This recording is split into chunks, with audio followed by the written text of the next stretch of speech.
Siema, tu Wahacz. Zapraszam na test Jeepa Wranglera, ale jako, że nie jestem żadnym terenowym specem, to nie będę silił się na tym filmie na szukaniu jego offroadowych limitów, od razu uprzedzam, tylko skupię się na przedstawieniu, jak Wrangler w wersji Sahara poradzi sobie, jeśli ktoś chciałby go użytkować, tak jak mniej więcej zwykły samochód, przede wszystkim na asfalcie.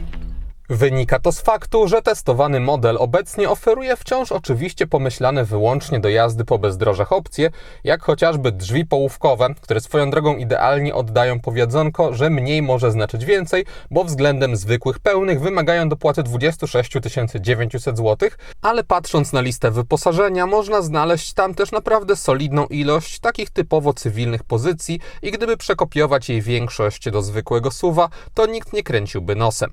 No i też Wrangler w wersji tylko spalinowej kosztuje od 330 000 zł, a testowana mocniejsza hybryda plug-in nazwana 4XE to wydatek około 400 000 zł, zatem płacąc tyle można nie chcieć już dorzucać coś na inne auto na co dzień. Stawiając na Wranglera od asfaltu po błoto, dostaje się auto mające 488 cm długości i 189 cm szerokości, które ma bardzo kanciastą bryłę, ewoluującą lekko na przestrzeni lat, ale fundamentalnie pozostającą wciąż wierną tradycji. Mnie ten samochód bardzo się podoba, jest akurat zbalansowany pomiędzy poczuciem obcowania z jednak współczesną bryłą, a pożądanym oldschoolem.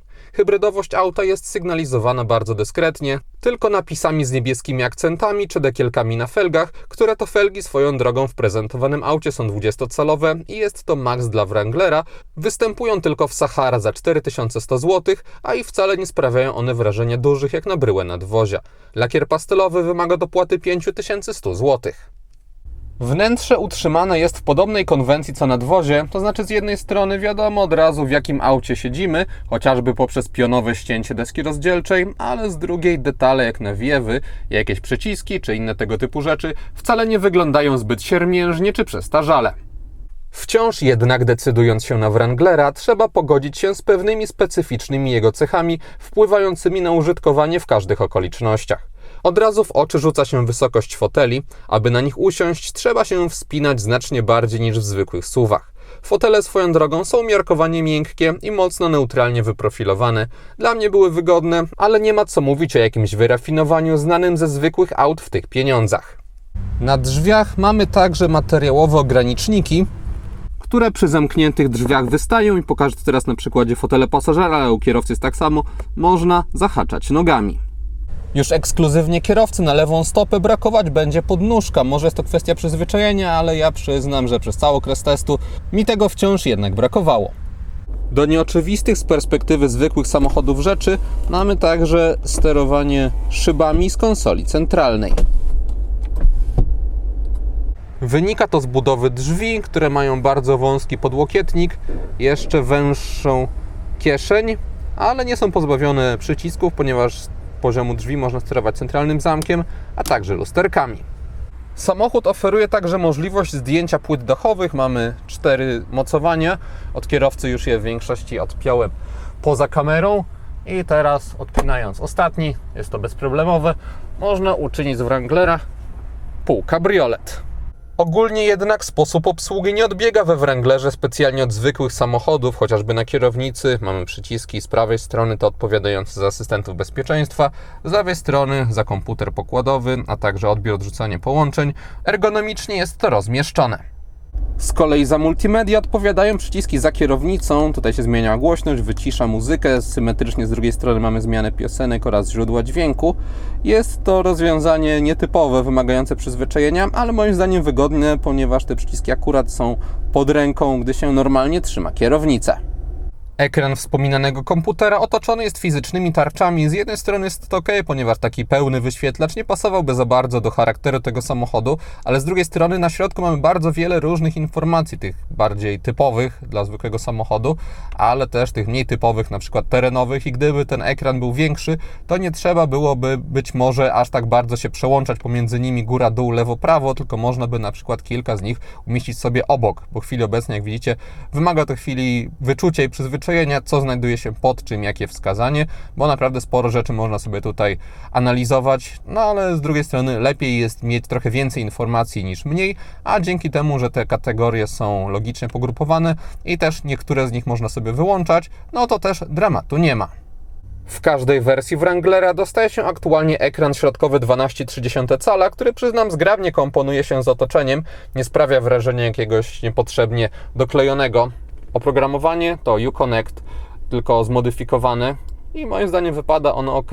Mamy chociażby widgety na ekranach domowych, które można sobie dostrajać. Z lewej strony jest belka ze skrótami, chociażby do ustawień, które są dobrze pogrupowane w różne kategorie. Też ta nadrzędna kategoria zostaje zawsze z lewej strony. Jest chociażby belka od góry wysuwana, gdzie można łatwo sobie wyłączyć albo włączyć asystenta prędkości. Gdyby ktoś chciał, to może sobie też połączyć Android Auto i Apple CarPlay. Dzieje się to sprawnie, też bezprzewodowo. Całość działa szybko, wyświetlacz ma bardzo dobrą jakość i też dobrą reakcję na dotyk, więc mnie z tego systemu korzystało się bezproblemowo. Osobom chcącym cisnąć trochę Wranglera w terenie brakować może za to jakiegoś menu stricte terenowego. Co prawda są wskazania na zegarach związane z pochyleniem samochodu czy coś w tym stylu, ale tam jest na nie mniej przestrzeni, a tutaj nie ma nic dedykowanego. Można sobie wejść w pojazd, no ale wtedy można monitorować tylko to, jak zachowuje się układ hybrydowy i to by było na tyle, a informacji terenowych nigdzie tutaj nie znalazłem. Pod wyświetlaczem mamy fizyczne elementy sterujące, do klimatyzacji nie tylko, i projekt tego obszaru nie jest moim zdaniem wzorem ergonomii. To znaczy jest co prawda odseparowanie, że to jest klimatyzacja, pokrętła do audio, jakieś dodatkowe funkcje, ale przez te różne wzorki i kanciastości, no przyznam, to fajnie wygląda i trzyma klimat Jeepa, ale jednak wymagało ode mnie więcej uwagi podczas użytkowania niż bym chciał. Jeszcze niżej, poza sterownikami szyb, mamy prawdziwe gniazdo zapalniczki, a także z prawej strony sekcję mediów, gdzie znajduje się USB-C, USB-A oraz złącze AUX, więc jest solidna dywersyfikacja. Z tyłu jest jeszcze konkretnie, jeśli chodzi o zdolności ładujące, bo mamy gniazdko 230V, a także po dwa USB-A i USB-C, więc można się ładować i to hurtowo. Swoją drogą tutaj z tyłu znajdują się sterowniki szyb. Na papierze standardowo wygląda także układ napędowy, ponieważ w aktualnym Wranglerze dostaje się wyłącznie 4-cylindrowy silnik benzynowy o pojemności 2 litrów w wariancie albo zelektryfikowanym, albo nie. Bazowa wersja oznacza moc 272 koni mechanicznych, a dokładając układ hybrydowy plug-in, jak w testówce, dostaje się konkretne 380 koni. Nie ma co w tym modelu Jeepa liczyć na chociażby obecne w poprzedniej generacji silniki benzynowe V6 3,6 litra i ich brak można oceniać różnie. Patrząc mniej zdroworozsądkowo, to silnik 6-cylindrowy zapewniał jednak ciekawsze doświadczenia podczas jazdy ze swoim dźwiękiem i ogólnie świadomością, że coś więcej niż standardowa pojemność siedzi pod maską. Z drugiej, tej bardziej rozsądnej strony, aktualny wariant hybrydowy zapewnia i lepsze od benzyny V6 osiągi i też lepszą ekonomikę jazdy, bo w starym Wranglerze wyników jednocyfrowych praktycznie nie dało się uzyskać, jeśli chodzi o spalanie. W mieście 15 litrów wypadało traktować jako takie powiedzmy minimum. Tymczasem teraz w Warszawie samochód zużywał mi średnio 9-11 litrów na 100 km. Na zwykłych drogach poza miastem wyniki oscylowały wokół 9,5 litra. Na ekspresówkach komputer pokładowy pokazywał 10,5-11 litrów, a przy prędkościach autostradowych 13-14 litrów. Wciąż zdecydowanie nie jest to rekordowo oszczędne auto, ale jak na tak nieaerodynamiczne nadwozie ważące lekko ponad 2,3 tony nie jest też źle. A mówię tu o podróżowaniu z wyładowanymi akumulatorami. Gdy są one pełne, samochód pozwalał mi na przejechanie około 40-45 km w warunkach miejskich w lecie, więc nie jest to jakaś powalająca wartość, ale jeśli ktoś, tak jak wspominałem na wstępie, traktowałby Wranglera jako auto również na co dzień, to mając swoje gniazdko w garażu, można krótkie dystanse pokonywać taniej i bezgłośnie. Moc silnika elektrycznego to 145 koni mechanicznych, zatem bezproblemowo wystarcza do jazdy w normalnym stylu i bez ostrego ciśnięcia gazu benzyna pozostaje wygaszona. Akumulatory hybrydowego Wranglera mają 17,3 kWh, a ich prędkość ładowania to maksymalnie 7,2 kW przy pomocy prądu zmiennego i kabla typu drugiego, czyli do pełna najszybciej w jakieś 3 godziny można energię uzupełnić. Po wyładowaniu baterii dostaje się zachowanie jak w zwykłej hybrydzie, z dosyć szybkim wkraczaniem spalinowca podczas przyspieszania i okazjonalnym, na szczęście odczuwalnym głównie w mieście początkowo poruszeniu, wskakiwaniem na wyższe obroty, aby podładować akumulatory. Też co istotne, elektryfikacja nie zmniejszyła jakoś drastycznie zbiornika paliwa, bo dostaje się w nim 65 litrów względem 81 w zwykłej benzynie. Pod kątem dynamiki samochód oferuje takie przyspieszenie od 0 do setki.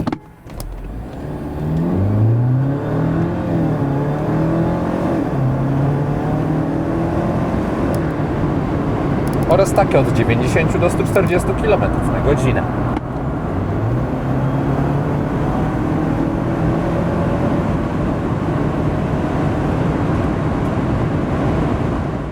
Wrangler przyspiesza bardzo dobrze i jak na bryłę nadwozia robi to z aż zaskakującą łatwością, co ogólnie zapewnia spokój ducha podczas wykonywania manewrów. Nie ma też tutaj jakiejś zwłoki w reakcji na wciskanie gazu i skrzynia biegów, czyli 8-stopniowy automat szybko robi redukcję, wskakuje na odpowiednie obroty, a wrażenia w pewnym stopniu poprawia też układ elektryczny, który upłynnia reakcję. Dźwięk silnika wypada ok, ale z pewnym potencjałem do kręcenia nosem, to znaczy nie jest zły sam w sobie, bo benzyna dosyć donośnie ryczy podczas przyspieszania, a w trakcie normalnej jazdy pozostaje bardziej dyskretna i ogólnie ma wygładzony dźwięk. Niestety ten ryk jest w porównaniu z odgłosami 3,6 V6 po prostu zwyczajny, nie ma w sobie jakiegoś fajnego charakteru, więc wydając taką masę pieniędzy na amerykańską legendę, ten aspekt odbierać można negatywnie, no ale niestety takie mamy czasy. Wrangler na szczęście pozostał świetnym narzędziem do jazdy po bezdrożach. Tak jak wspominałem, nie testowałem go ostro i jedynie pokonywałem jakieś gruntowe drogi, które nie robiły na nim żadnego wrażenia. Dlatego podam garść suchych danych, na przykład głębokość brodzenia samochodu wynosi 76 cm i jest taka sama dla benzyny i hybrydy plug-in, co wypada pochwalić.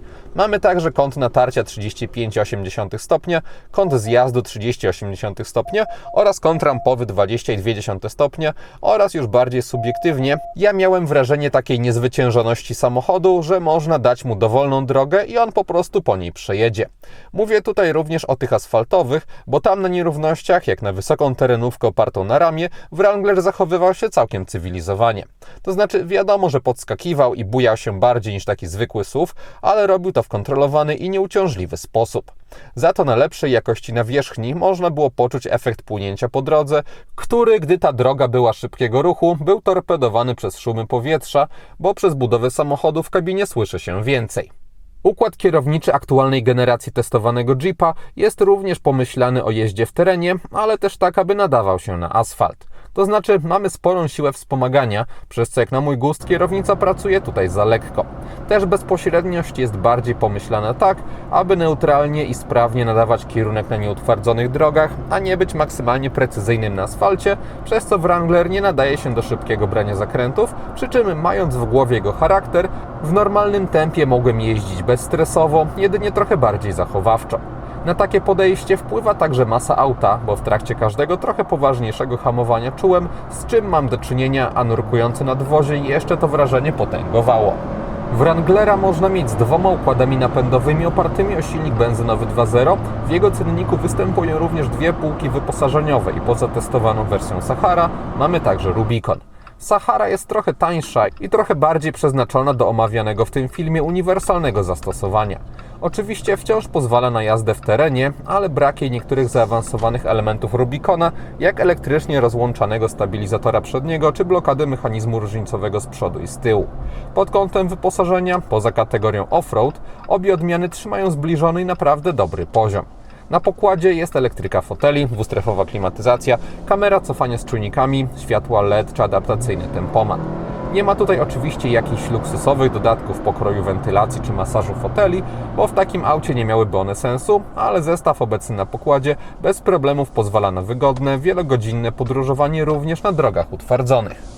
Aktualnie Jeep Wrangler oferowany jest tylko w maksymalnych wersjach wyposażeniowych. Producent nie przygotował jakichś bardziej spartańskich odmian, a w sumie trochę szkoda, bo jeśli ktoś chce traktować ten model tylko jako sprzęt do katowania w błocie, to na przykład elektryka foteli nie będzie takiej osobie zdecydowanie potrzebna, a wręcz przeciwnie, będzie to kolejna rzecz, która ewentualnie może się łatwiej popsuć.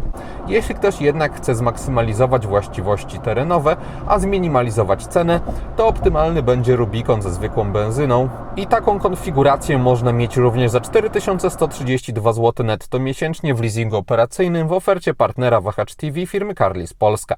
Rata taka możliwa jest przy 20% wpłacie własnej, 4-letnim okresie leasingu i 30% wykupie końcowym, a widzowie kanału po wpisaniu Wahacz Free w uwagę do zamówienia na stronie mogą mieć darmowy transport wybranego auta. Link do oferty jest w opisie filmu.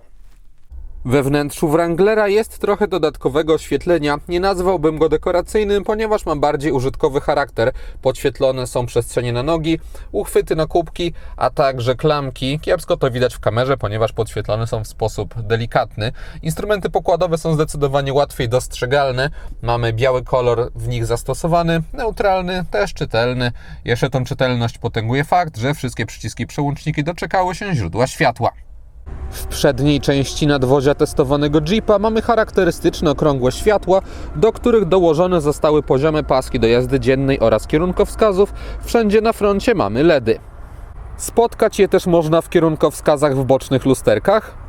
Z tyłu znowu mamy spodziewany po Wranglerze kształt świateł i znowu zastosowane diody i to podejście mi się podoba. To znaczy auto po zmroku nie wygląda przestarzale, ale też nie prezentuje się zbyt bajerancko jak na swój ogólny charakter. Szkoda tylko, że LEDów zabrakło na oświetlenie tablicy rejestracyjnej. Jeep Wrangler oferuje LEDy bez żadnych zaawansowanych funkcji adaptacyjnych. Z jednej strony, z racji na charakter samochodu można to zrozumieć, z drugiej trochę szkoda, że przy cenie tego samochodu taka technologia się tu nie znalazła. Niemniej jednak, jak na statyczne LEDy, światła Wranglera sprawują się naprawdę dobrze, bo oferują dużą moc świecenia, a także odpowiednią precyzję poziomą odcinania obszaru jasnego od ciemnego.